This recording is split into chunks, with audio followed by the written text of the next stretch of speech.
ஓம் நம சிவாய. இந்த வீடியோவை பார்க்க வந்த நீங்கள் நிச்சயமாக ஒரு சிவபக்தனாக தான் இருக்கணும். சிவபக்தர்கள் தான் சிவனை பற்றி தெரிந்து கொள்ள ஆசைப்படுவார்கள். பெருமாளோட அவதார கதைகளை கேட்டால் நம்ம எல்லாருமே பட்டுன்னு சொல்லுவோம். ஆனால் சிவபெருமான் எத்தனை அவதாரம் எடுத்திருக்காருன்னு கேட்டால் அந்த நம்பரை கூட நம்மளுக்கு சொல்ல தெரியாது. தென்னாடுடைய சிவபெருமான் கிட்டத்தட்ட 19 அவதாரம் எடுத்திருக்காரு. என் அப்பன் ஈசனை பிடித்திருந்தால் இந்த ஒரு வீடியோவை பாதியாவது பாருங்க. வீடியோ ரொம்ப இன்ட்ரெஸ்டாக இருக்கும். சரி வாங்க வீடியோக்குள்ளே போகலாம். ஈசனின் 19 அவதாரங்கள் உங்களுக்காக.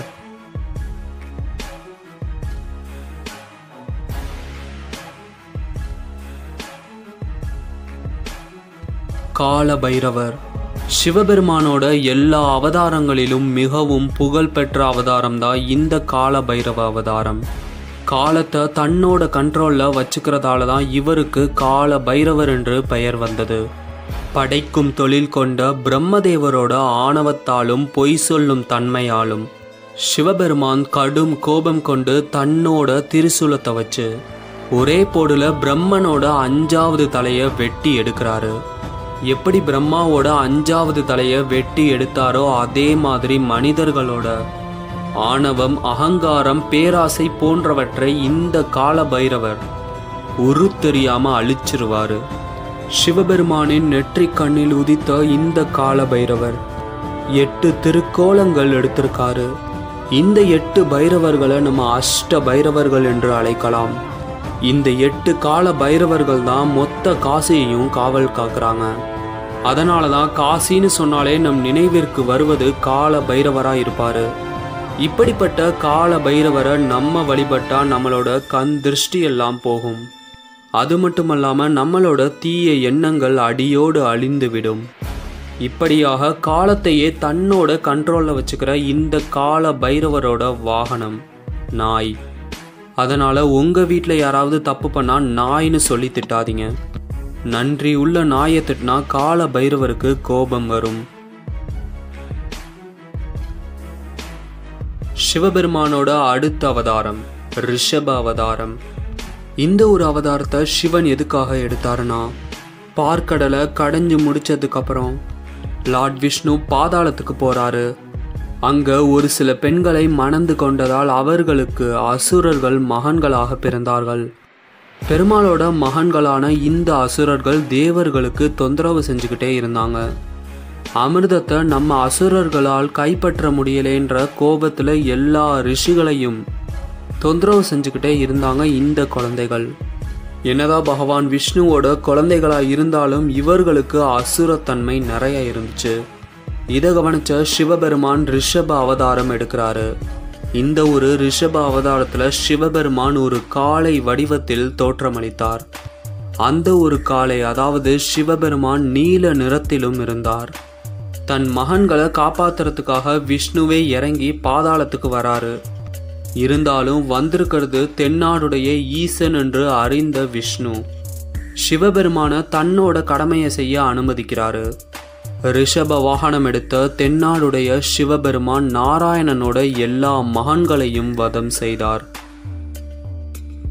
அடுத்தது சிவபெருமானோட நந்தி அவதாரம். என்னடா குழப்புற, சிவனும் நந்தியும் வேற தானேன்னு நீங்க நினைக்கலாம்.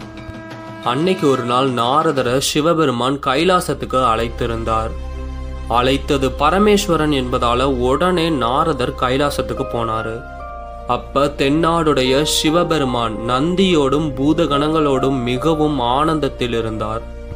இந்த ஒரு காட்சியை பார்த்து நாரதருக்கு மகிழ்ச்சி தாங்க முடியல. வந்திருந்த நாரதர் கிட்ட சிவபெருமான் போறாரு. அப்படி போன சிவபெருமான், நாரதா, சமநிலையை உருவாக்குவதற்காக பூமிக்கு நான் சென்று வருகிறேன். அது வரைக்கும் என்னோட இடத்துல இருந்து நந்தி தேவன் உங்க எல்லாரையும் பார்த்துக்குவான்.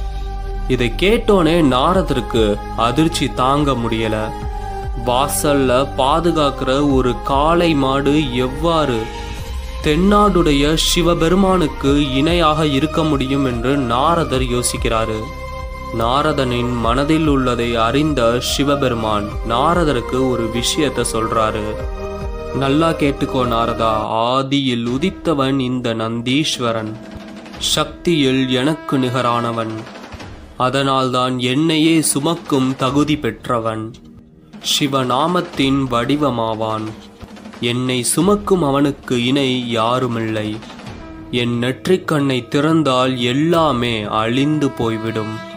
ஆனால் என்னை சுமக்கும் இந்த நந்திக்கு மட்டும் ஒன்றுமே ஆகாது.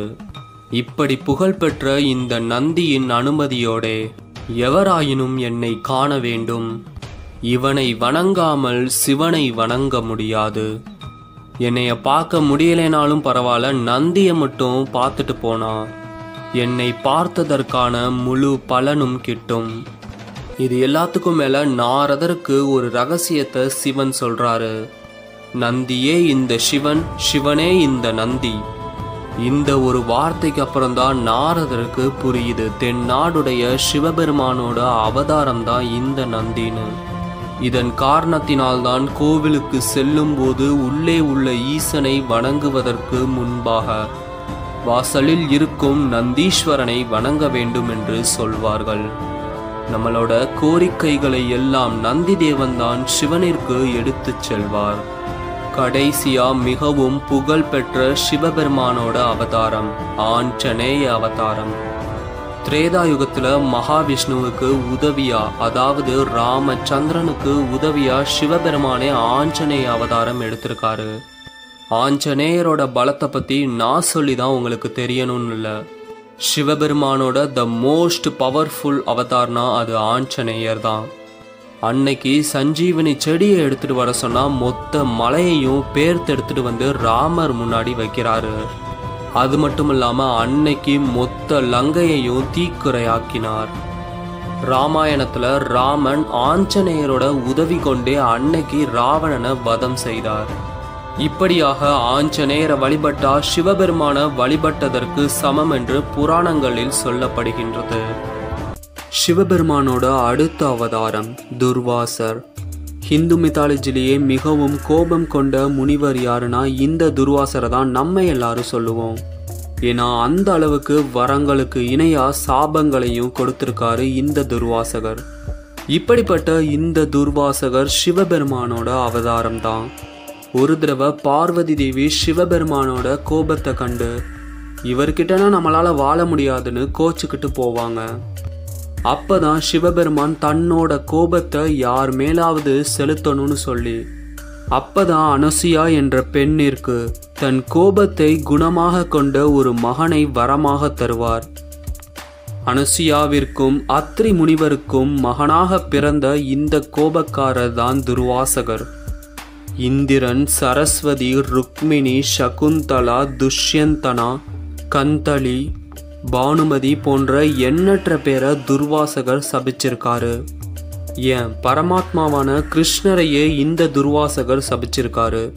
கிருஷ்ணரோட அழிவு அவரோட பாதத்தில் என்று சாபத்தை கொடுத்ததே சிவபெருமானோட அவதாரமான துர்வாசகர் தான். சிவபெருமானோட அடுத்த அவதாரம் அஸ்வத்தாம அவதாரம். நிறைய பேர் சிவபெருமானோட அம்சம்தான் இந்த அஸ்வத்தாம அவதாரம்னு சொல்றாங்க. ஒரு சில புராணங்கள்ல அஸ்வத்தாமனை சிவபெருமானோட அவதாரமாவே கன்சிடர் பண்றாங்க. மகாபாரதத்துல துரோணாச்சாரியாரோட தவ புதல்வன் தான் இந்த அஸ்வத்தாமன். இப்படிப்பட்ட இந்த அஸ்வத்தாமனுக்கு நிறைய சக்திகள் இருக்கு. சிவபெருமானோட அவதாரமா இருக்கிறதால தான் இவருக்கு இன்று வரையிலும் மரணம் என்பதே கிடையாது. ஒரு தடவை தேவர்களும் அசுரர்களும் பார்க்கடலை கடைஞ்சப்ப ஆழகால விஷம் பார்க்கடல்ல இருந்து வெளியே வந்துச்சு. அந்த ஒரு விஷத்தால யாருக்கும் ஆபத்து ஏற்படக்கூடாது என்பதற்காக தென்னாடுடைய சிவபெருமான் அந்த ஒரு விஷத்தை குடிக்கிறாரு. அதன் விளைவாக சிவபெருமானோட உடலிலிருந்து வெளிவந்தவர் தான் இந்த அஸ்வத்தாமன். இதன் காரணமாக தான் அஸ்வத்தாமனை சிவனோட அவதாரமா சொல்லுவாங்க. அடுத்ததாக தென்னாடுடைய சிவபெருமான் கிராத் என்ற ஒரு வேடனாக அவதரித்தார். ஈசனிடமிருந்து பாசுபதாஸ்திரத்தை பெறுவதற்காக அர்ஜுனன் தவம் செஞ்சுக்கிட்டு இருக்காரு. இவரோட தவத்தை கலைக்கிறதுக்காக துரியோதனன் முகான் என்ற ஒரு அசுரனை அமுச்சு வைப்பாரு.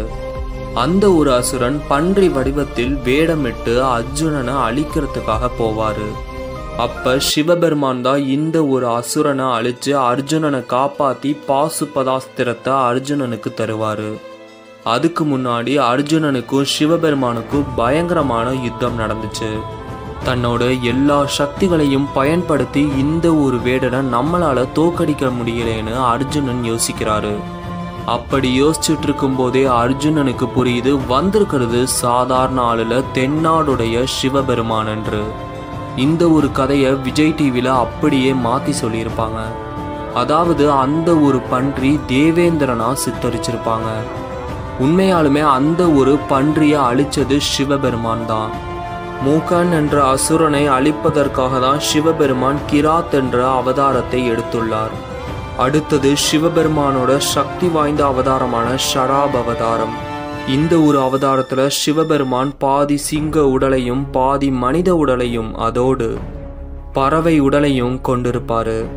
சிவபெருமான் எதுக்காக இந்த ஒரு அவதாரத்தை எடுத்தாருன்னா, சத்தியாயுகத்துல தன்னோட பக்தனான பிரகலாதனை காப்பாத்துறதுக்காக மகாவிஷ்ணு நரசிம்ம அவதாரம் எடுத்து இரண்யகசிபுவை வதம் செய்வாரு.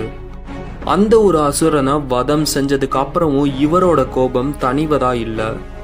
எல்லா தேவர்களும் நரசிம்மரை பார்த்து பயந்துகிட்டு இருந்தாங்க.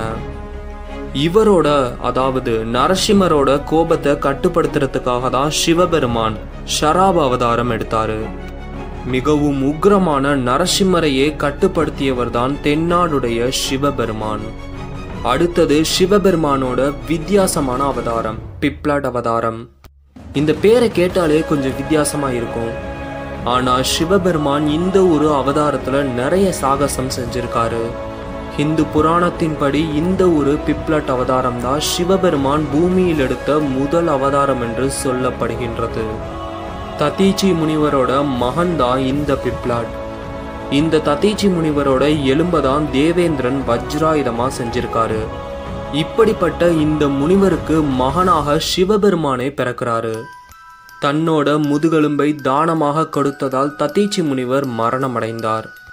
இந்த ஒரு விஷயத்த அவங்களோட மனைவி கேட்டதும் தனக்கு பிறந்த மகனை ஒரு காட்டுல விட்டுட்டு போய் அவங்களும் தன்னோட உயிரை மாய்த்து கொண்டார்கள். அந்த விட்டுட்டு போன குழந்தை தான் பிப்லாட். இவர் கொஞ்சம் கொஞ்சமா வளர்ந்து 16 வயசை அடைகிறாரு. அப்ப சனிதேவரோட தாக்கத்தால் தான் நம்மளோட தாயும் தந்தையும் இறந்திருக்காங்கன்ற விஷயத்த அறிஞ்ச சிவபெருமான் அதாவது பிப்லாட் சனி பகவானுக்கு பயங்கரமான தண்டனையை கொடுக்கிறாரு. அது மட்டும் இல்லாம இந்த பூமியில 16 வயசுக்கு கீழே உள்ள பாலகர்களை நீ இனிமேட்டு தொந்தரவு செய்யக்கூடாதுன்னு சொல்றாரு. இதன் காரணமாக தான் சனிதேவர் குழந்தைகளை எதுவுமே செய்ய மாட்டாரு. அடுத்தது சிவபெருமானோட the most powerful avatar Veerabhadran. இந்த ஒரு அவதாரத்தை எதுக்காக சிவபெருமான் எடுத்தாருன்னா, ஒரு தடவை பிரம்மதேவரோட மகனான தக்ஷன் யாகம் செய்கின்றார். அந்த ஒரு யாகத்துக்கு எல்லா தேவர்களையும் முனிவர்களையும் அழைக்கின்றார். ஆனா சிவபெருமானை மட்டும் கூப்பிடல. ஏன்னா அன்னைக்கு தன்னோட தந்தையான பிரம்மதேவரோட 5வது தலையை எடுத்தது சிவன்னு தக்ஷனுக்கு தெரியும். இப்படிப்பட்ட சிவனை தன்னோட மகளான சதி காதலிச்சு திருமணம் செஞ்சுக்கிறதால சதியையும் அந்த ஒரு யாகத்துக்கு அழைக்கவே இல்லை. சிவன் போகாதன்னு சொல்லியும் கேட்காம சதி அந்த ஒரு யாகத்துக்கு போனாங்க. அப்படி வந்த சதிய கொடிய வார்த்தைகள் சொல்லி அவமானப்படுத்துறாரு தக்ஷன். அவமானத்தை சகித்து கொள்ள முடியாததால் தன்னை தீயினிற்கு அர்ப்பணிக்கின்றார் சதி. இது தெரிஞ்ச சிவபெருமானோட கண்கள் சிவக்கின்றது. தன் மனைவியின் அழிவிற்கு காரணம் தக்ஷன் என்று அறிந்த சிவபெருமான் உடனே வீரபத்ரனாக அவதாரம் செய்கின்றார். அப்ப ஓட ஓட எல்லாரையும் விரட்டி அடிக்கிறாரு. தக்ஷனால் அனுப்பப்பட்ட எல்லா சேனைகளையும் துவம்சம் செய்தார். அதுக்கப்புறம் தக்ஷனை துரத்திக்கிட்டே போறாரு. அப்ப தக்ஷன் விஷ்ணு கிட்ட உதவி கேட்கிறாரு. ஆனா விஷ்ணு இதுதான் உன் விதின்னு விட்டுறாரு. அதுக்கப்புறம் வீரபத்ரன் தன்னோட கையில உள்ள ஆயுதத்தை கொண்டு தக்ஷனோட தலைய வெட்டி எடுத்தார். அதுக்கப்புறம் தான் தக்ஷனுக்கு ஆடோட தலைய அணிவிக்கிறாரு. இந்த ஒரு வீரபத்ரன் அவதாரத்துல தான் தக்ஷனுக்கு சிவபெருமான பத்தி முழுசா தெரிய வருது. அதுக்கப்புறம் கண்ணீரோட தன் மனைவியின் எரிந்த உடலை எடுத்துக்கொண்டு சிவபெருமான் கோபமாக நடனம் புரிந்தார். அந்த ஒரு நடனத்தில் இந்த பூமியில் பிரளயமே வந்தது. இப்படியாக வீரபத்ர அவதாரம் நிறைவுற்றது. அடுத்தது கிருஷ்ண தர்ஷன அவதாரம். மனிதர்களுக்கு வேத சாஸ்திரங்களை எடுத்து சொல்வதற்கும் அறியாமை எனும் இருளிலிருந்து வெளிக்கொண்டு வர எடுத்த அவதாரம்தான் இந்த கிருஷ்ண தர்ஷன அவதாரம். இந்த ஒரு அவதாரத்துல தான் நிறைய விதமான உபதேசத்தை நம்மளோட மனித வாழ்க்கைக்கு சிவபெருமான் தந்திருக்காரு. அடுத்தது யாதிநாத் அவதாரம். காட்டுல வாழ்ற ஒரு 2 தம்பதிகளை சோதிக்கிறதுக்காக இந்த ஒரு அவதாரத்தை சிவபெருமான் எடுத்திருக்காரு. திருமணமான இந்த 2 பேரும் வந்திருக்க யாதிநாத்த தன்னோட இல்லத்துல தங்க வச்சு அவங்க 2 பேருமே குளிர்லையும் மழையிலையும் வெளியில படுத்திருக்காங்க. அப்ப ஒரு காட்டு விலங்கால தன்னோட கணவர் இறந்து போறத அந்த பெண் பார்க்கிறா. அதனால கூடவே இவளும் இறந்துடுறா. சிவபெருமான் அந்த தம்பதியினருக்கு தன்னோட உண்மையான உருவத்தை காமிக்கிறாரு. அது மட்டும் இல்லாம இந்த 2 பேரையும் அடுத்த ஒரு ஜென்மத்துல அரச குடும்பத்துல பிறக்க வச்சு கல்யாணமும் செஞ்சு வைக்கிறாரு. இப்படிதான் இந்த யாதிநாத் அவதாரம் நிறைவு பெற்றது. அடுத்தது பிக்ஷ்வரி அவதாரம். பெருமாள் எப்படி பக்தர்களை காப்பாத்துறதுக்காக ஒவ்வொரு யுகமும் அவதாரம் செய்வாரோ அதே மாதிரி சிவபெருமான் மனிதர்களை காப்பாத்துறதுக்காக இந்த ஒரு அவதாரத்தை எடுத்தாரு. மனிதர்களை காப்பாற்றியதனால்தான் இவருக்கு பிக்ஷ்வரி என்று பெயர் வந்தது. அடுத்தது சிவபெருமானோட சுரேஸ்வர் அவதாரம். இந்த ஒரு இடத்துல சிவபெருமான் இந்திர தேவனா அவதாரம் செய்வாரு. அதனாலதான் இவருக்கு சுரேஸ்வர் என்று பெயர் வந்தது. தன் பக்தர்களை சோதிக்க வேண்டும் என்பதற்காக இந்த ஒரு அவதாரத்தை எடுத்திருக்காரு. சிவபுராணத்துல கூட சிவபெருமான் ஒரு தடவை இந்திரனா தோற்றம் அளிச்சாருன்னு சொல்லுவாங்க. இதன் காரணமாக சிவபெருமானுக்கு சுரேஸ்வர் என்று பெயர் கிடைத்தது. அடுத்தது சிவபெருமான் பிரம்மச்சாரி அவதாரம் எடுத்தாரு. ஒவ்வொரு தடவையும் சிவபெருமான் தான் பார்வதியை சோதிப்பாரு. ஆனா இந்த தடவை பார்வதி தேவி சிவபெருமான சோதிக்கிறாங்க. இருந்தாலும் நம்மளோட ஈசன் அந்த ஒரு சோதனையில ஜெயிச்சிருவாரு. அதனாலதான் இவருக்கு பிரம்மச்சாரி என்று பட்டம் கிடைத்தது. அடுத்தது யக்ஷேஸ்வர் அவதாரம். பார்க்கடல்ல இருந்து வந்த அமிர்தத்தை பருகியதால் தேவர்கள் ரொம்ப ஆணவத்துல ஆடிட்டு இருந்தாங்க. தேவர்களாயிருந்தாலும் சரி அசுரர்களாயிருந்தாலும் சரி குற்றம் செய்தால் குற்றம் என்று சொல்லி தேவர்களுக்கு தண்டனையை கொடுத்தவர்தான் இந்த யக்ஷேஸ்வர், அதாவது சிவபெருமான். அடுத்தது இந்திரனுக்காகவே தனியா சிவபெருமான் ஒரு அவதாரம் எடுக்கிறாரு. அவதூத் அவதாரம்.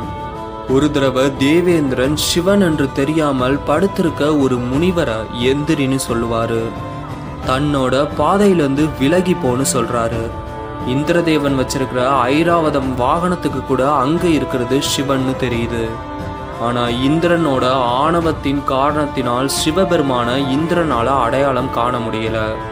இதனால இந்திரன் அந்த ஒரு சித்தரை வாய்க்கு வந்தபடி திட்டுறாரு.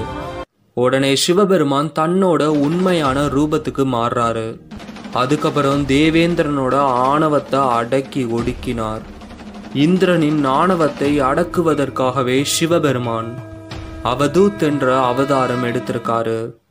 அடுத்தது சிவபெருமான் விஸ்வனரா என்ற ஒரு பிராமணனுக்கு கிரகபதி என்ற ஒரு பெயரில் மகனா பிறக்கிறாரு. அப்படி பிறந்த கிரகபதி நர்மதா என்ற நதிக்கரைக்கு அருகிலேயே வளர்றாரு. 9 வயசுலேயே நம்ம இறந்துருவோன்ற விஷயம் நாரதர் மூலியமா கிரகபதிக்கு தெரிய வருது. அதன் காரணமாக காசிக்கு போய் அங்க புனிதமான ஒரு லிங்கத்தை வழிபடுறாரு. அதாவது தன்னைத்தானையே சிவபெருமான் வணங்குறாரு. அப்ப இந்திரதேவன் தோன்றி உனக்கு என்ன வரம் வேண்டும்னு கேக்குறாரு. அப்ப கிரகபதி எனக்கு சிவனோட அருள் மட்டும்தான் வேண்டும்னு சொல்றாரு. அங்க இருக்கிறதே சிவன்னு தெரியாம இந்திரதேவன் தன்னோட வஜ்ராயுதத்தை கிரகபதி மேல பயன்படுத்துறாரு. ஆனா கிரகபதிக்கு ஒண்ணுமே ஆகல. ஏன்னா அவர் தான தென்னாடுடைய சிவபெருமான். இப்படிதான் கிரகபதி அவதாரம் முடியுது. அடுத்தது சுந்தர்நாத் அவதாரம். இந்த ஒரு அவதாரத்துல தான் சிவபெருமான் பேரழகா காட்சி அளிப்பாரு. பார்வதி தேவி சிவபெருமான திருமணம் செய்யறப்பதான் இந்த ஒரு அவதாரத்தை சிவன் எடுக்கிறாரு. தடவை சிவனை அப்ப பார்வதி பார்க்க போறாங்க. அதுக்கு முன்னாடி சிவனை பார்த்தது கூட கிடையாது. அப்ப ஒவ்வொரு தேவர்களும் வந்துகிட்டே இருக்காங்க. தன்னோட நண்பர்கள் கிட்ட இதுதான் சிவனானு பார்வதி ஆசையோட கேட்பாங்க. ஆனா ஒவ்வொரு தடவையும் ஒவ்வொரு தேவர்கள் தான் வருவாங்களே தவிர சிவன் வரமாட்டாரு. இதனால பார்வதி தேவி ஏமாந்து போனாங்க. கடைசியா உடுக்கையோடும் சாம்பலோடும் சிவபெருமான் வராரு. அப்ப பார்வதி தேவி யார் இவங்கள நான் உள்ள விட்டதுன்னு கேட்பாங்க. அப்பதான் பார்வதியோட நண்பர்கள் சொல்லுவாங்க, இவருதான் நீ விரும்பிய சிவபெருமான். இதை கேட்டோனே பார்வதி மயக்க நிலைக்கு சென்று விடுவார். ஏன்னா தன்னோட கணவன் சாம்பலை அணிஞ்சிருக்கிறதால பார்வதி தேவி மயங்கி போயிட்டாங்க. சிவபெருமானும் திருமணத்துக்கு வர மாதிரியே வரல, பூத கணங்களோடு பயங்கரமா வராரு.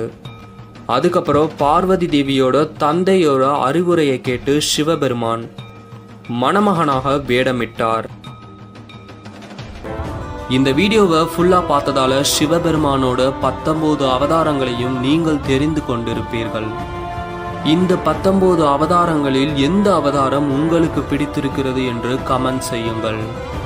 பொதுவா கடவுள் எதுக்காக அவதாரம் எடுப்பாருன்னா, அப்பாவி மனிதர்களை காப்பாற்றுவதற்காகவும் தீய மனிதர்களை அழிப்பதற்காகவும். இந்த ஒரு விஷயத்த பெருமாள் மட்டும்தான் செய்வார்னு நீங்க நினைச்சிட்டு இருப்பீங்க. ஆனா சிவபெருமானும் இத்தனை அவதாரங்கள் பக்தர்களுக்காக எடுத்திருக்காரு. யார் இந்த சிவன்? 33 தேவர்களும் எதற்காக சிவனை முழுமுதற் கடவுளாக எண்ணி வணங்குகிறார்கள்?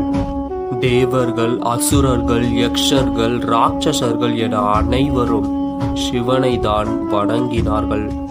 சுடுகாட்டை இல்லமாகவும் புலித்தோலை ஆடையாகவும் கொண்ட இந்த ஈசன்தான் முழு முதற் கடவுளா? ஆதியும் மந்தமும் இல்லாதவன் தான் இந்த ஈசனா? கடவுள் நம்பிக்கை இல்லாதவன்ட்ட போய் நீங்க ஓம் நம சிவாய என்று சொன்னால் நிச்சயமா அவனுக்கு கூட கடவுள் நம்பிக்கை வரும். சிவனோட மந்திரத்திற்கே இவ்வளவு பெருமை இருக்குன்னா சிவனுக்கு எவ்வளவு பெருமை இருக்கும்? உண்மையை சொல்ல போனா சிவனுக்கும் சிவனோட மந்திரத்திற்கும் வேறுபாடே கிடையாது. சிவம் சிவம் சிவம் சிவம் சிவம் என இந்த பெயரை கேட்டால் உடலில் உள்ள நாடி, நரம்பு, தசை என அனைத்தும் சிலிர்த்து போகும். இதற்கு காரணம்தான் என்ன? உண்மையில் யார்தான் இந்த சிவன்? தெரிந்து கொள்ள தயாராக இருங்கள்.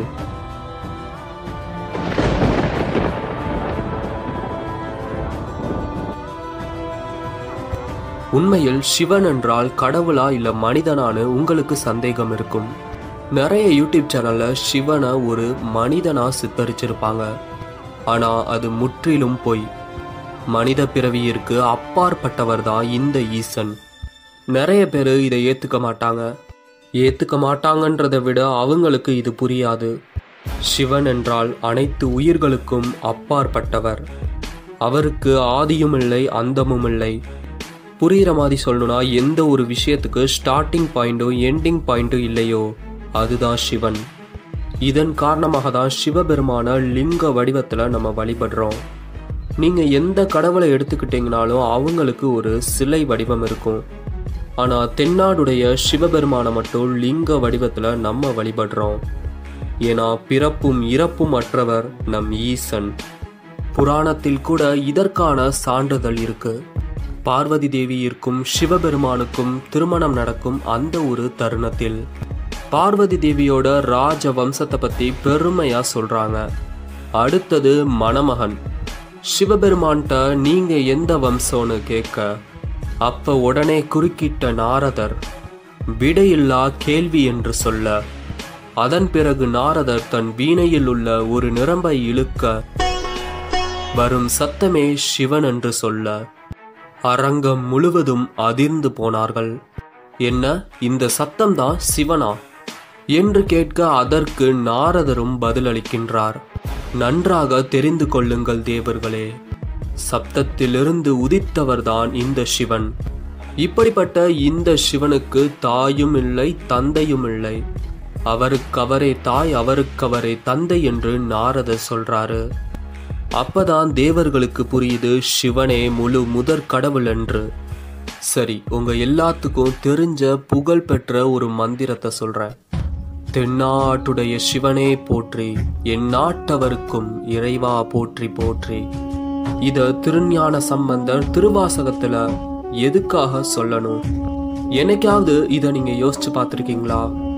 இதோட அர்த்தம் என்னன்னா, தென் கைலை என்று அழைக்கப்படும் வெள்ளையங்கிரி மலையை ஆட்சி செய்த சிவபெருமானே, என் நாட்டிற்கும், அதாவது இந்த உலகத்திற்கே இறைவன் என்று சொல்ல வராரு. இதன் காரணத்தினால்தான் சிவனை கடவுளுக்கு கடவுள் என்பார்கள். அதாவது எல்லா தேவர்களுக்கும் இவரே தலைவர். அதனால்தான் இவரை நாம் மகாதேவர் என்று அழைப்போம். இந்த பூமியில் 18 சித்தர்கள் இருக்கிறார்கள். அந்த 18 சித்தர்களுக்கும் முதன்மையானவர்தான் நம் ஈசன். சிவனை புரிந்து கொள்வதற்கே கோடான கோடி மனித பிறவிகள் நமக்கு தேவைப்படுகின்றது. சிவனோட உடுக்கையிலிருந்து எழும் ஓம் என பிரணவ மந்திரமே படைத்தல், காத்தல், அழித்தல், அருளல் என அனைத்து தொழில்களுக்கும் சாரமாக விளங்குகிறது. இப்படிப்பட்ட சிவபெருமான புரிஞ்சுக்கணும்னா ஒன்னே ஒண்ணுதான் நம்மளுக்கு தேவை. அதுதான் அன்பு. சித்தன் போக்கு சிவன் போக்கு என்ற ஒரு முதுமொழியை நீங்கள் தெரிந்து கொண்டிருக்கலாம். இதுக்கு அர்த்தம் என்னன்னா, கால் போன போக்கிலோ மனம் போன போக்கிலோ போகக்கூடியவர் இந்த சிவபெருமான் கிடையாது. சிவன் செல்லும் வழி அன்பை மட்டுமே போதிக்கும். இததான் திருமூலர் தன்னோட பாட்டுல அன்பே சிவம் என்று சொல்லியிருக்காரு. அதாவது, அன்பும் சிவமும் இரண்டென்பார் அறிவிலார், அன்பே சிவமாவது ஆறும் அறிகிலார். அன்பும் சிவமாவது ஆறும் அறிந்தபின் அன்பே சிவமாய் அமர்ந்திருப்பாரே என்று திருமூலர் இந்த பாடல் வரிகள் மூலியமா சிவனிற்கும் அன்பிற்கும் உள்ள தொடர்பினை பற்றி எடுத்துரைக்கின்றார். நாம் பிறந்த நோக்கத்தை அடைய வேண்டுமென்றால் சிவனை பற்றி தெரிந்து கொள்ள வேண்டும். மிக ஆழமாக தெரிந்து கொள்ள வேண்டும். சிவனை தவிர வேறு எதுவும் உண்மை அல்ல. சிவன் மட்டுமே உண்மையானவன். சிவனை காண வேண்டுமென்றால் எங்கும் அலைய தேவையில்லை, உங்களுக்குள் இருக்கின்றான். ஓடி ஓடி ஓடி ஓடி உட்கலந்த ஜோதியை நாடி நாடி நாடி நாடி நாட்களும் கழிந்து போய் வாடி வாடி வாடி வாடி மாண்டு போன மாந்தர்கள் கோடி கோடி கோடி கோடி எண்ணிறந்த கோடியே. அதாவது அருட்பெரும் ஜோதியான ஆண்டவனான ஈசனை ஓடி ஓடி அங்கும் இங்கும் தேடுகிறீர்கள். ஆனால் அவர் உங்களுக்குள்ளே கலந்த ஜோதியாயிருக்கின்றார். இதை அறியாதவர்கள் ஓடி ஓடி ஈசனை தேடினார்கள். அதனால் அவர்களோட நாட்களும் கடந்து போயிட்டே இருந்துச்சு. இதுதான் இந்த பாடல் வரிகள் நமக்கு சொல்லுது. நமச்சிவாயா என்ற அஞ்செழுத்துக்குள்ளே அண்டமாகிய இவ்வுலகம் அனைத்தும் அடங்கியுள்ளது. அது மட்டுமல்லாமல் அகண்டமாகிய ஆகாய வெளியும் அமைந்துள்ளது. சிவனே அனைத்தும். சிவனின் இடது கண்கள்தான் சந்திரன், வலது கண்களோ சூரியன். கையில் சங்கு சக்கரம் கொண்டிருக்கும் மகாவிஷ்ணு மற்றும் மான் மழுவை கொண்டிருக்கும் பிரம்மன். சிவனின் அடிமுடியை காணாமல் தவித்து போனார்கள். அதிலிருந்து தெரிகிறது, என் அப்பனே ஈசனே நீதான் கடவுள் என்று. இப்படி சிவனை பத்தி நிறைய விஷயங்கள் சித்தர்கள் நம்மளுக்கு சொல்லிட்டே இருக்காங்க. இருந்தாலும் சிவனை புரிந்து கொள்வது இயலாதது என்றும் சொல்லிவிட்டு சென்றார்கள் சித்தர்கள். அவ்வெனும் எழுத்தினால் அகண்டமும் ஏழும் ஆகினாய், உவ்வெனும் எழுத்தினால் உருத்தறிந்த நின்றனை, மவ்வெனும் எழுத்தினால் மயங்கினோர் வையகம், அவ்வும் உவ்வும் அவ்வுமாய் அமர்ந்ததே சிவாயமே. அதாவது ஆ எனும் அகாரம் பரபிரம்மத்தை குறிக்கும். இவ்வெழுத்திலிருந்துதான் 7 உலகங்களும் தோன்றின. உகாரம் எனப்படும் உ எனும் எழுத்து பரபிரம்மம் ஒரு உருவை எடுத்ததை குறிக்கின்றது. மகாரம் எனப்படும் மா எனும் எழுத்து மாயை அல்லது பரபிரம்மத்தின் படைப்பு சக்தியை குறிக்கின்றது. இதனால் தான் உலகமும் ஜீவன்களும் தோன்றுகின்றன. இவ்வாறு ஆ உ மா எனும் எழுத்துக்களிலிருந்துதான் ஓம் என்ற பிரணவ மந்திரம் தோன்றியது. அதுவே சிவாயம் என்ற பரபிரம்மத்தையும் அதன் வெளிப்பாடாக உள்ள இவ்வுலகத்தையும் குறிக்கின்றது. ஈசனை யாராலும் புரிந்து கொள்ள முடியாது. ஏனென்று தெரியுமா? ஈசன் எங்கிருக்கிறான் என்று தெரியுமா? விண்ணிலுள்ள தேவர்கள் அரியனோது மெய்ப்பொருள் கண்ணில் ஆணியாகவே கலந்து நின்ற எம்பெரான் மண்ணிலாம் பிறப்பறுத்து மலரடிகள் வைத்த பின் அண்ணலாரும் எம்முளே அமர்ந்து வாழ்வது உண்மையே. அதாவது அமிர்தமுண்டு அழியாமல் வானில் இருக்கும் தேவர்களாலே சிவபெருமான அறிந்து கொள்ள முடியாது. சிவனை அறிந்து கொள்ளும் ஞானத்தை பெற்ற யோகியரிடத்தில் அண்ணலாக ஈசன் ஜோதி வடிவாய் அமர்ந்திருக்கின்றான். இதன் காரணத்தினால்தான் சித்தர்கள் கண்களுக்கு மட்டும் சிவபெருமான் தெரிவாரு. சரி, இதை வச்சு பார்க்கும்போது சிவந்தா கடவுள்னு தெரிய வருது. இப்படிப்பட்ட கடவுள் எதுக்காக சுடுகாட்டில் இருக்கணும்? அது மட்டுமின்றி எதற்காக சாம்பலை பூசிக்கொண்டும் மண்டை ஓட்டை மாலையாக அணிந்திருக்க வேண்டும்? இதற்கான விடையை பார்ப்போம். மனிதர்கள் இந்த உலகத்தில் எந்த இடத்திற்கு சென்றாலும் சரி, அந்த இடத்தை சொந்தமாக்கினாலும் சரி, கடைசியில் அவர்கள் வரப்போகும் இடமோ சுடுகாடுதான். இதை உணர்த்துவதற்காக தான் சிவன் மயானத்தில் இருக்கின்றார். அது மட்டுமின்றி சிவன் தான் அழிவின் கடவுளாக திகழப்படுகின்றார்.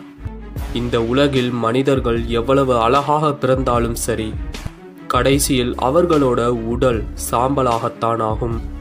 இந்த ஒரு தத்துவத்தை மனிதர்களுக்கு எடுத்து சொல்வதற்காக தான் சிவன் சாம்பலை பூசியிருக்காரு. அடுத்தது சிவபெருமான் எதற்காக மண்டை ஓட்டினை அணிந்திருக்கின்றார் என்று பார்ப்போம். சிவபெருமான்கிட்ட இருக்க எல்லா மண்டை ஓடுகளும் தேவி பார்வதியோடது தான். பார்வதி தேவியே இவ்வளவு பிறவிகள் எடுத்ததுக்கு அப்புறம்தான் சிவபெருமானை அடைஞ்சிருக்காங்க. இதை உணர்த்துவதற்காக தான் சிவபெருமான் மண்டை ஓட்டினை தன்னோட கழுத்துல மாலையா அணிஞ்சிருக்காரு. சிவந்தா கடவுள் என்று உணர்த்துவதற்கு இதுவே மிகப்பெரிய சான்று. உலகத்தில் உள்ள மெய்ய புள்ளி சிதம்பர நடராஜரோட பாதத்தில் தான் இருக்கின்றது. நடராஜரோட வடிவமை இந்த உலகத்தை நிறுத்தச் செய்தது. நடராஜரோட வலது கையில் உள்ள உடுக்கை படைத்தலை குறிக்கின்றது. இடது கையில் உள்ள நெருப்பு அழித்தலை குறிக்கின்றது. இன்னொரு வலது கை அருளையும் குறிக்கின்றது. இன்னொரு இடது கை மறைத்தலை குறிக்கின்றது. ஒரு கால் ஆணவத்தை மிதிக்கின்றது, மறுக்கால் பக்தர்களை காட்கின்றது. இவ்வாறு நடராஜரோட வடிவமே இந்த உலகின் ஆதாரமாக இருக்கின்றது. எங்கும் உள்ளவர், எல்லாம் உடையவர், அனைத்தும் அறிந்தவர், எதற்கும் மாட்படாதவர் என்ற குறிப்புகள் எல்லாம் சிவனை மட்டுமே குறிக்கின்றது. இவை அனைத்திற்கும் மேலாக சிவனின் தத்துவம் ஆன்மீகத்திற்கும் அறிவியலுக்கும் ஒரு தாத்பரியமாக விளங்குகின்றது. நமச்சிவாய எனும் பஞ்சராட்ச மந்திரம் உண்மையில் சிவ தத்துவத்தின் ஆணி வேறாக விளங்குகின்றது. நிலம், நீர், காற்று, ஆகாயம், நெருப்பு போன்ற பஞ்சபூதங்களின் ஆதாரமாக சிவனே இருக்கின்றார். இந்த அண்டமும் ஆகாயமும் மும்மூர்த்திகளும் தேவர்களும் ஆ உ மா எனும் ஓம்கார ஓசைகளும் ஐந்தெழுத்துக்களான நமச்சிவாய எனும் மந்திரத்தில் அடங்கும். ஆன்மீகத்தின் அடிப்படையான மந்திரமே இந்த நமச்சிவாயம்தான். ஆன்மீகத்தை தாண்டி அறிவியல் பூர்வமாக கூட இந்த மந்திரம் தலை சிறந்தது என்று நிரூபிக்கப்பட்டிருக்கிறது. நமச்சிவாய என்ற மந்திரத்தை உச்சரிக்கும் மூலம் உடலில் பாசிட்டிவ் அலைகள் உண்டாகும். இதனால் நாம் செய்யும் காரியங்கள் வெற்றி பெறுவதாக அறிவியலாளர்களால் நம்பப்படுகின்றது. எத்தனையோ மந்திரங்கள் இருக்கும்போது ஓம் நமச்சிவாய என்ற மந்திரத்தையே அறிவியலாளர்களும் நம்புகிறார்கள். நமக்குள்ள பாசிட்டிவ் எனர்ஜியை உண்டாக்குறது மட்டுமில்லாம தீய எண்ணங்களை அடியோடு அழித்துவிடும். அது மட்டுமின்றி கான்சன்ட்ரேஷன் பவரையும் இந்த மந்திரத்தால் அதிகப்படுத்தலாம். இதற்கு மேலாக மன நிம்மதி கிடைக்கும். இப்படியாக இந்த மந்திரத்தின் சிறப்பினை சொல்லிக்கொண்டே போகலாம். இந்த மந்திரத்தை உச்சரிக்கும் மூலம் சிவனையும் நாம் பார்க்கலாம். சிவனை வணங்கணுனாலே அவரோட அனுமதி வேணும். அவன் அருளாலே அவன் தாள் வணங்கி புல்லாகி பூடாகி புழுவாகி மரமாகி பல்விருக்கமாய் பறவையாய் பாம்பாய் கல்லாய் மனிதராய் பேயாகி கணங்களாகி எல்லா பிறப்பும் பிறந்தேன் எம்பெருமான். எல்லா பிறவிக்கு அப்புறம்தான் சிவபெருமான நம்மளால அடைய முடியும். அதனால தான் அவனை கும்பிடுறதுக்கே அவனோட அனுமதி வேணும்னு சொல்லுவாங்க. சிவனை வணங்கினோர் கெட்டதா சரித்திரமே கிடையாது. ஓம் நமச்சிவாய. இந்த வீடியோவை பார்த்தது மூலியமா சிவன் என்றால் யார், அவரை எப்படி அறிந்து கொள்வது என்று தெரிந்திருப்பீர்கள். நல்லா தெரிஞ்சுக்கோங்க. விநாயகரை கும்பிட்டா துன்பங்கள் நீங்கும். சரஸ்வதியை வணங்கினா கல்வி நல்லா இருக்கும். மகாலட்சுமியை கும்பிட்டா காசு கொட்டோன்னு கொட்டும். பார்வதியை வணங்கினா வீரம் கிடைக்கும். முருகனை கும்பிட்டா வீடு கட்டலாம். இந்த மாதிரி ஒவ்வொரு சாமியை வணங்கினா ஒவ்வொன்று கிடைக்கும். ஆனால் சிவனை வணங்கினால் உங்களோட வாழ்வின் பிறப்பு அறுக்கப்படும், பற்றுதல் நீங்கும். மீண்டும் இந்த ஜகத்தில் நீங்கள் பிறக்க தேவையில்லை. எத்தனை தடவை பிறந்தாலும் துன்பம் வந்துக்கிட்டே இருக்கும். அந்த துன்பத்திலிருந்து நீங்க தப்பிக்கணும்னா சிவனை மட்டுமே வணங்க வேண்டும். அதனால்தான் சிவனிற்கு மேல் ஒரு தெய்வம் இல்லை என்பார்கள். கைலாஷ் மவுண்டைன் 21,778 அடிகள் கொண்ட ஒரு பனிமலை சிகரம் தான் இந்த கைலாசம். இதில் ஆச்சரியப்படுறதுக்கு என்ன இருக்குன்னு நீங்க கேட்கலாம். நிலவை ஆராய்ச்சி செய்த விஞ்ஞானிகளால இந்த ஒரு கைலாச மலையை மட்டும் ஒட்டு மொத்தமாக ஆராய்ச்சி செய்ய முடியல. இது ஏன்னா இங்கே யார் ஆராய்ச்சி செய்ய போறாங்களோ அவங்களோட உயிர் போயிடுதா. கைலாச மலை சிகரத்தை நோக்கி சென்றவர்கள் சின்ன வயசுலேயே முதுமை அடைவதாக சொல்றாங்க. உண்மையாலுமே அந்த கைலாச மலையில் சிவன் இருக்காரா? சிவனோட அருள் இல்லாம அந்த மலை மேல யார் ஏறுறாங்களோ கொடூரமாக மரணிக்கப்படுகின்றார்கள். படைப்பு கடவுளான பிரம்மதேவரோட இருப்பிடம் சத்தியலோகம். காக்கும் தொழில் கொண்ட நாராயணனோட இருப்பிடமோ வைகுந்தம். நம்ம இந்த பூமியில வாழ்ற வரைக்கும் இந்த 2 லோகத்தையும் நம்மளால பார்க்க முடியாது. ஆனா அழிக்கும் தொழில் கொண்ட சிவபெருமானோட இடத்தை நம்மளால பார்க்க முடியும். நாம் வாழும்போது பார்க்கக்கூடிய ஒரே தேவலோகம் இந்த கைலாசம்தான். நாம் வாழும் இந்த பூமியில் எண்ணற்ற மர்மங்கள் புதைந்து கிடக்கின்றது. அதுல தலை நிமிர்ந்து இருக்கும் இந்த கைலாசமும் ஒன்றுதான். இந்தியாவில் வடக்கு பகுதியில் இமயமலையில் அமைந்துள்ள இந்த கைலாயமலை சுமார் 6,638 மீட்டர் கொண்டது. தீவிர சிவபக்தனால் மட்டுமே இந்த கைலாச மலையோட உச்சியை அடைய முடியும். அதை விட்டு ஆராய்ச்சி பண்ண போறேன், அதை பண்ண போறேன்னு போனா மரணம் மட்டும்தான் மிஞ்சும். தவம் செய்து கொண்டிருக்கும் சித்தர் ஒருத்தர் இந்த கைலாச மலையில ஏறியதா சொல்றாங்க. அது மட்டும் இல்லாம சிவனை தான் பார்த்ததாகவும் சொல்றாரு. இதற்கான ஆதாரத்தை இந்த வீடியோவோட கடைசியில பார்ப்போம். இந்த வீடியோ உங்களை வேற லெவல்ல இம்ப்ரெஸ் பண்ண போகுது. கைலாச மலையை பற்றி தெரிந்து கொள்ள வேண்டுமென்றால் இந்த ஒரு வீடியோவை ஃபுல்லா பாருங்க. சிவபெருமான் வீற்றிருக்கும் கைலாச மலையின் மர்மங்கள் உங்களுக்காக.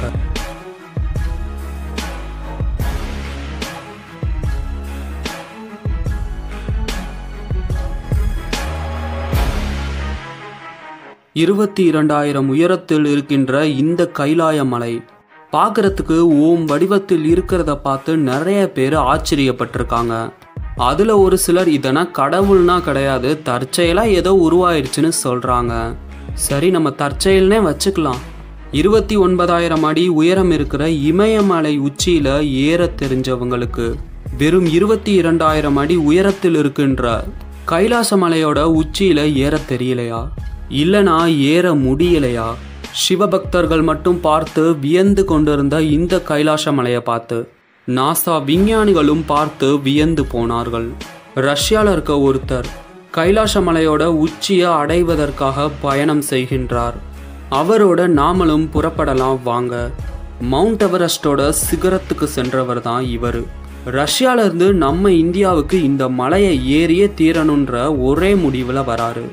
மவுண்ட் எவரெஸ்ட்டை விட சின்னதாக இருக்கிற இந்த கைலாச மலையில் ஈஸியாக ஏறிடலான்னு இந்த மவுண்ட் கிளைம்பர் நினைக்கிறாரு.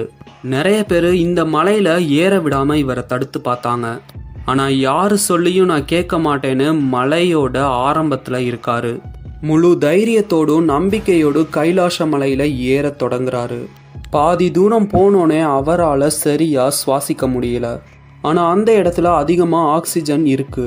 இந்த ஒரு சூழ்நிலையில கூட அவரு பின்வாங்காம முன்னேறி போயிட்டே இருக்காரு. கொஞ்சம் உயரத்திற்கு சென்றதற்கு பிறகு அவரோட இதய துடிப்பு அதிகமாச்சு. அவரோட கை காலெல்லாம் நடுங்குது.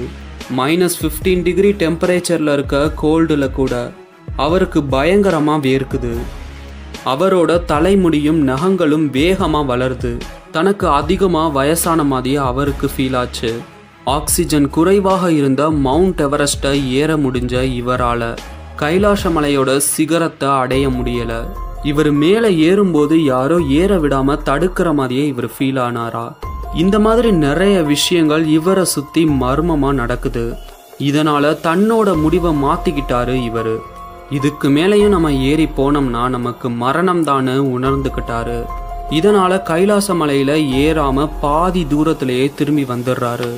இவர் கீழே வர வர எப்பவும் போல இவரோட இதயம் துடிக்குது.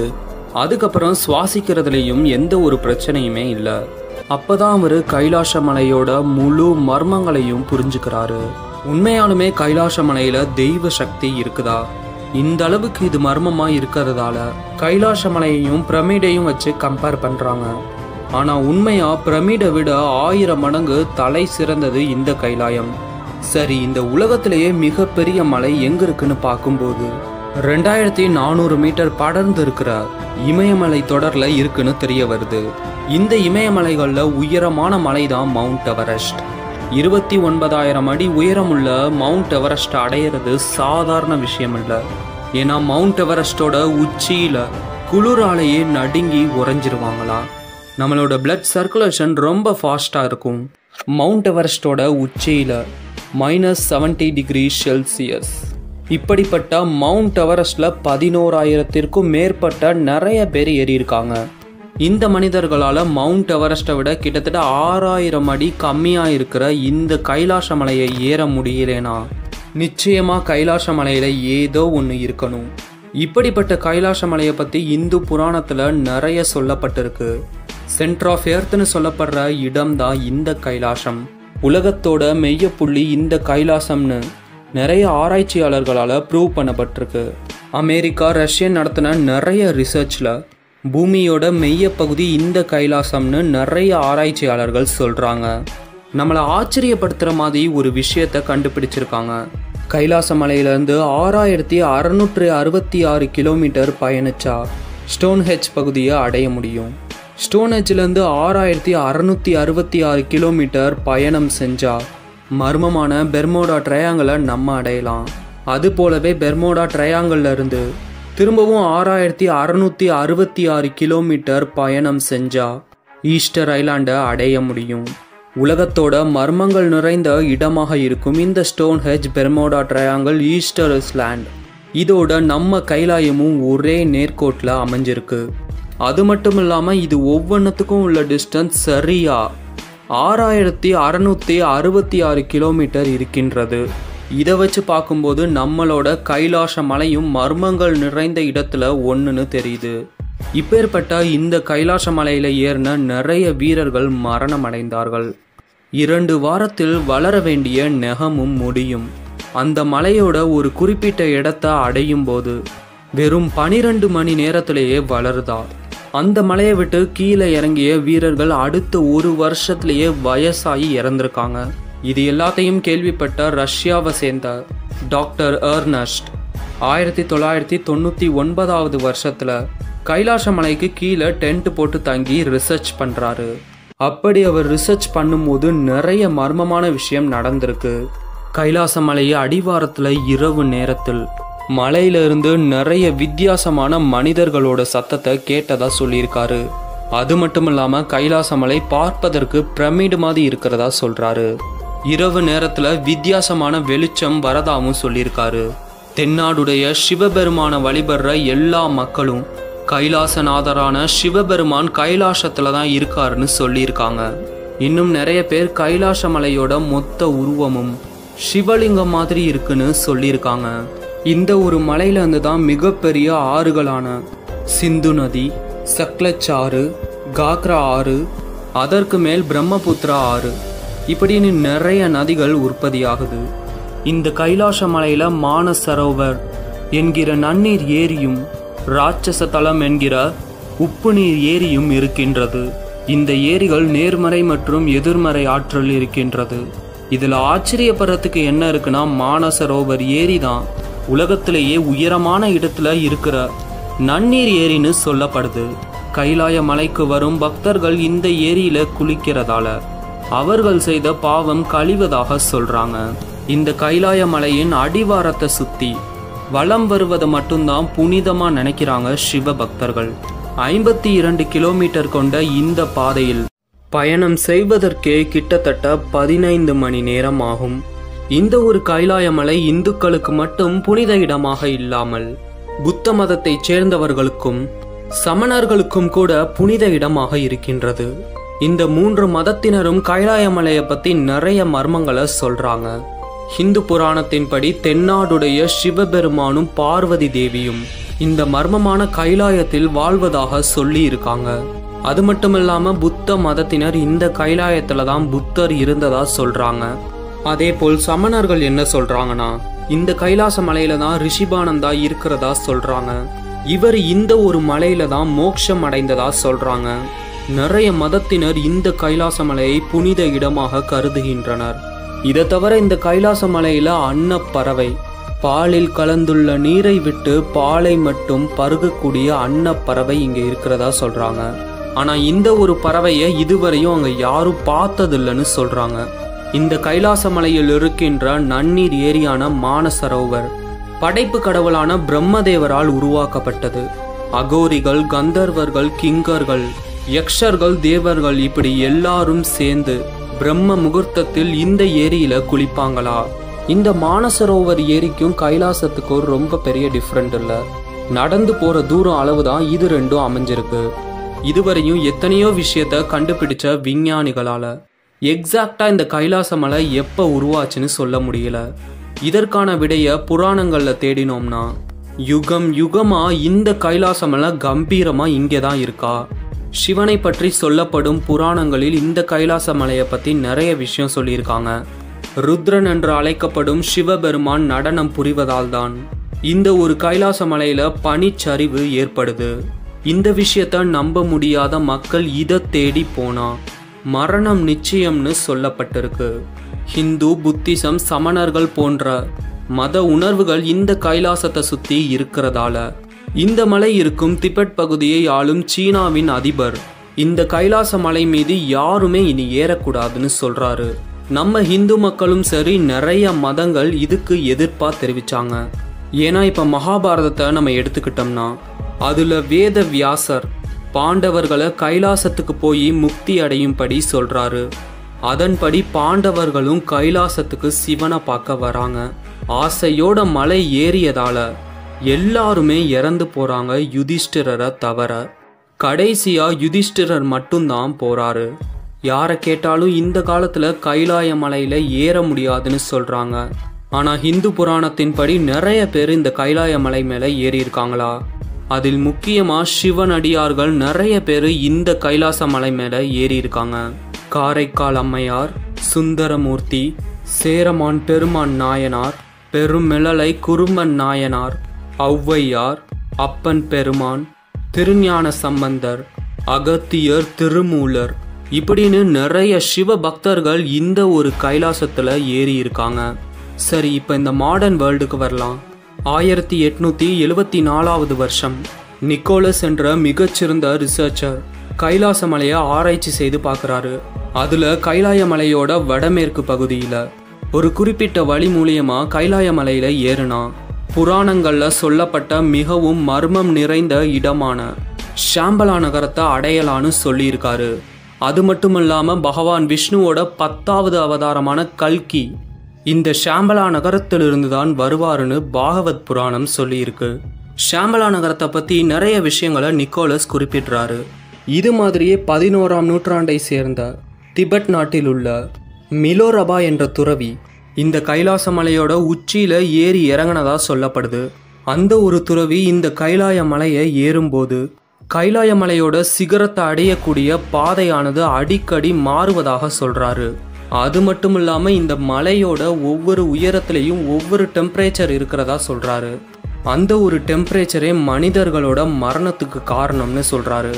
இந்த துறவி மலையில ஏறினதுக்கான எந்த ஒரு எவிடன்ஸும் இதுவரையும் கிடைக்கல.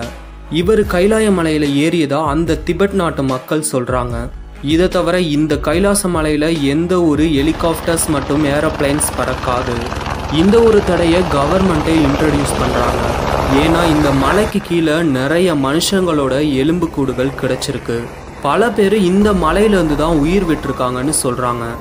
இந்த விஷயத்தை கேள்விப்பட்ட நாசா விஞ்ஞானிகள் இந்த மலையிலேருந்து அதிகப்படியான பாசிட்டிவ் எனர்ஜி வெளிப்படுறதா சொல்றாங்க. அது மட்டும் இல்லாம இந்த மலையில எந்த ஒரு காம்பஸும் வேலை செய்யாதா. இது ஏன்னு பார்த்தோம்னா இந்த மலையில மேக்னெட்டிக் ஃபோர்ஸ் அதிகமா இருக்கிறதா நாசா விஞ்ஞானிகள் சொல்றாங்க. இந்த மலை உண்மையாவே ஒரு அதிசயம்தான். ஒரு மலையில 2 ஏரிகள் இருந்தும் ஒரு ஏரியில நல்ல தண்ணியும் இன்னொரு ஏரியில உப்பு தண்ணியும் எப்படி இருக்க முடியும்? இதை நினைச்சு பார்த்தாலே நம்மளோட உடம்பெல்லாம் சிலிர்க்குது. சிவபக்தர்களுக்காக கைலாசத்துல சிவன் இருக்கிறத ப்ரூவ் பண்ற விதமா கைலாய மலையோட தெற்கு பகுதியில சூரியன் மறையறத பார்க்கும்போது கைலாய மலையோட நிழல் ஸ்வஸ்திக் சிம்பிளோட வடிவத்துல விழுகுது. அதனால இந்த கைலாய மலையில சிவன் இருக்கிறதா 100% நம்பப்படுது.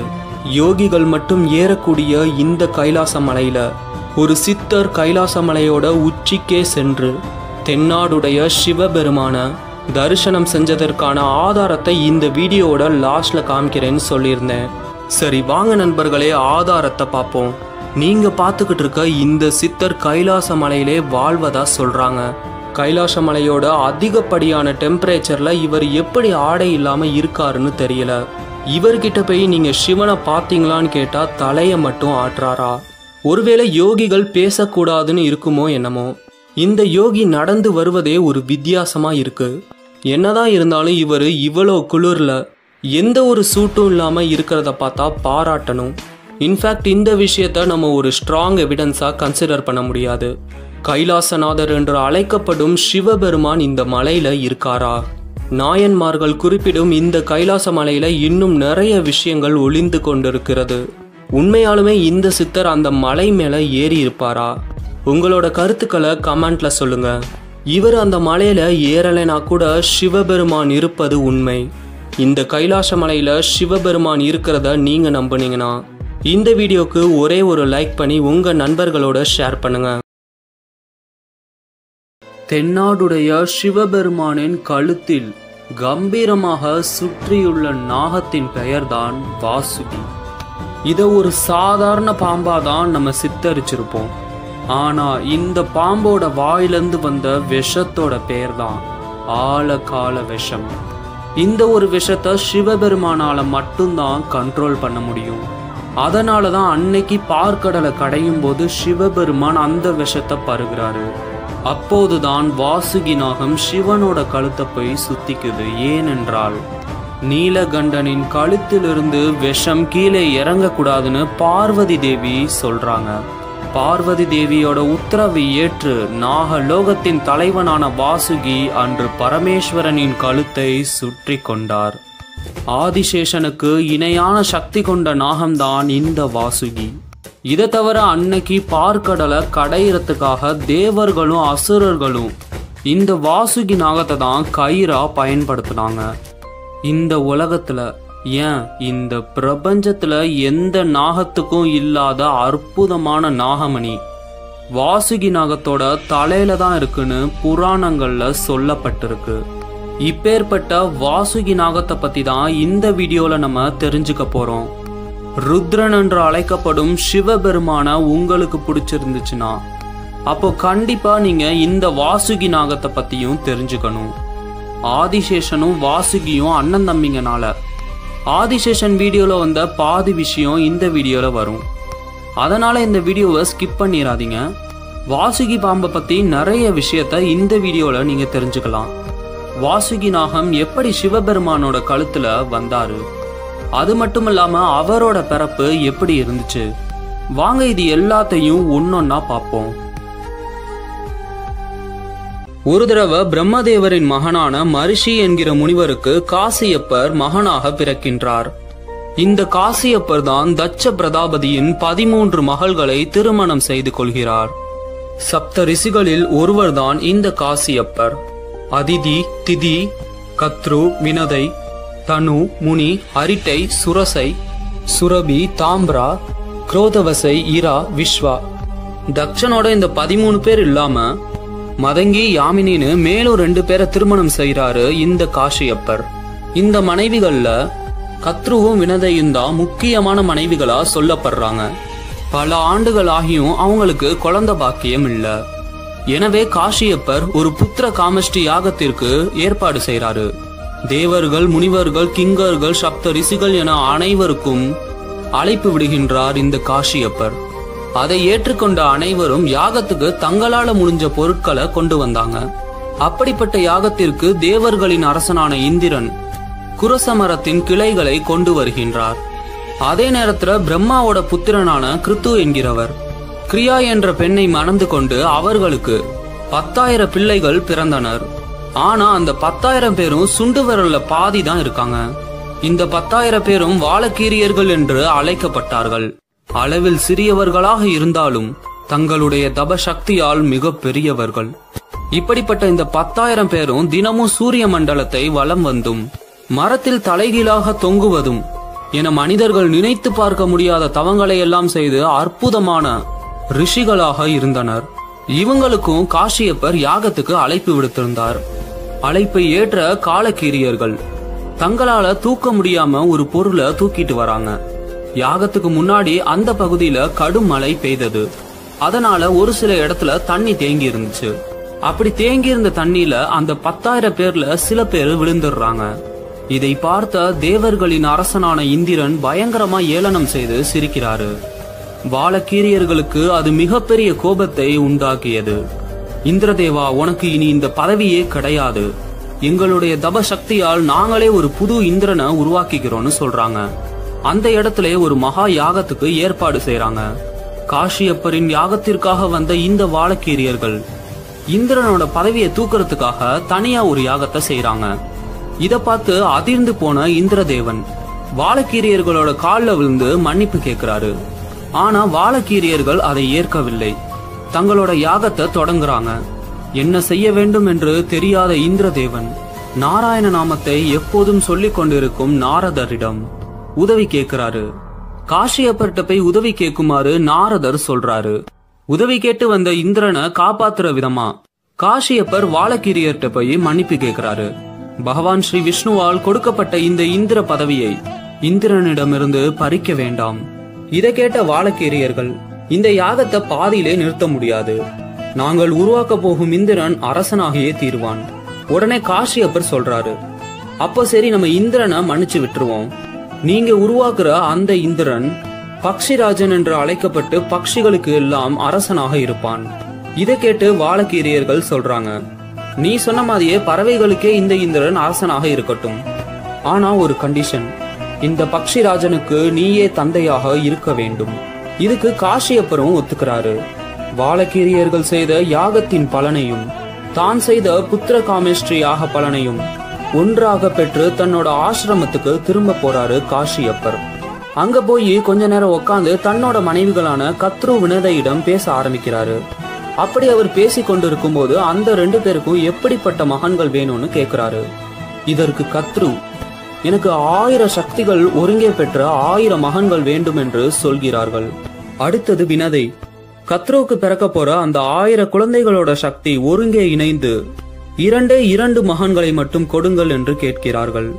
இவங்களோட ஆசையை கேட்ட காசியப்பர் வாழக்கீரியர்கள் கொடுத்த வரத்தின்படி கத்ருவுக்கு 1000 முட்டைகளையும் வினதைக்கு 2 முட்டைகளையும் கொடுக்கின்றார்.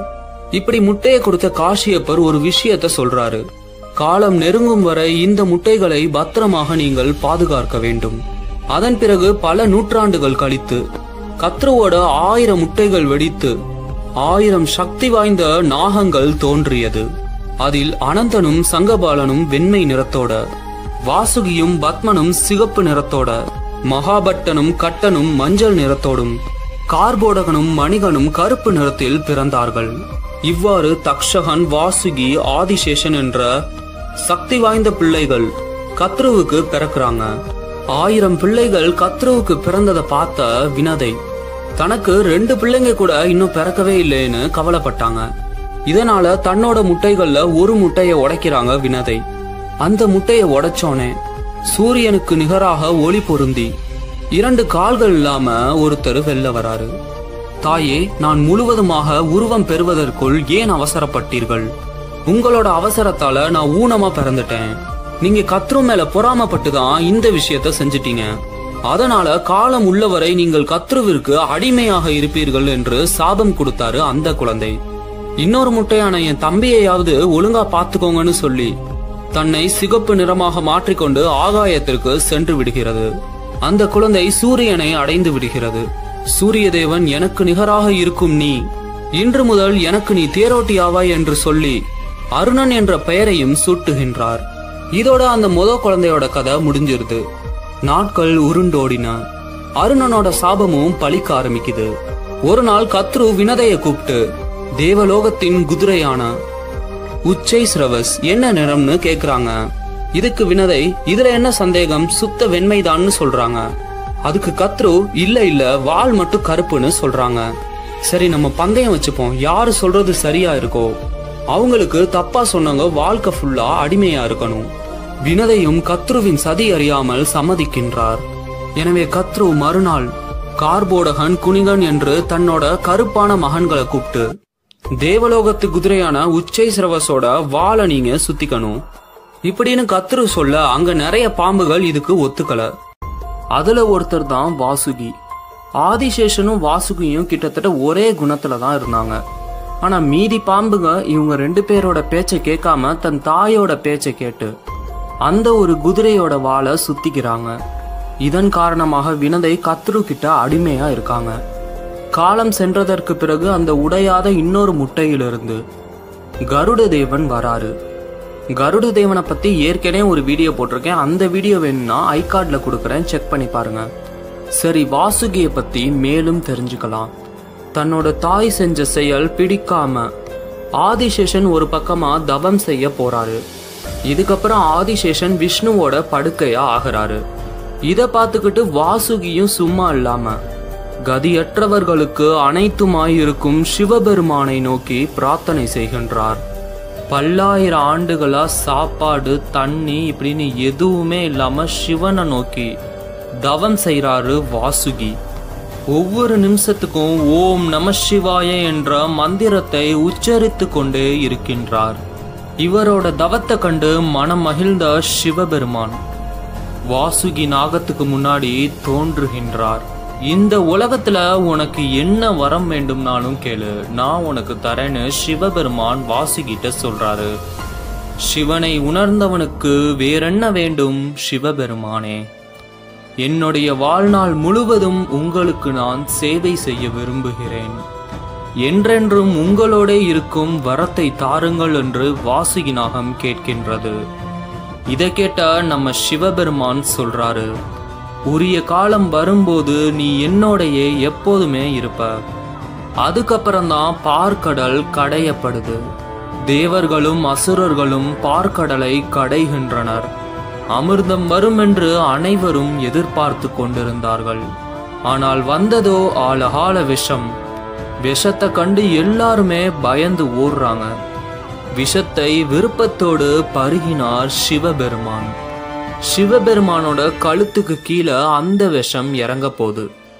அந்த நேரத்துல அகிலாண்டேஸ்வரி, அதாவது பார்வதி, வாசுகி நாகத்தை சிவபெருமானோட கழுத்தை சுத்திக்க சொல்றாங்க.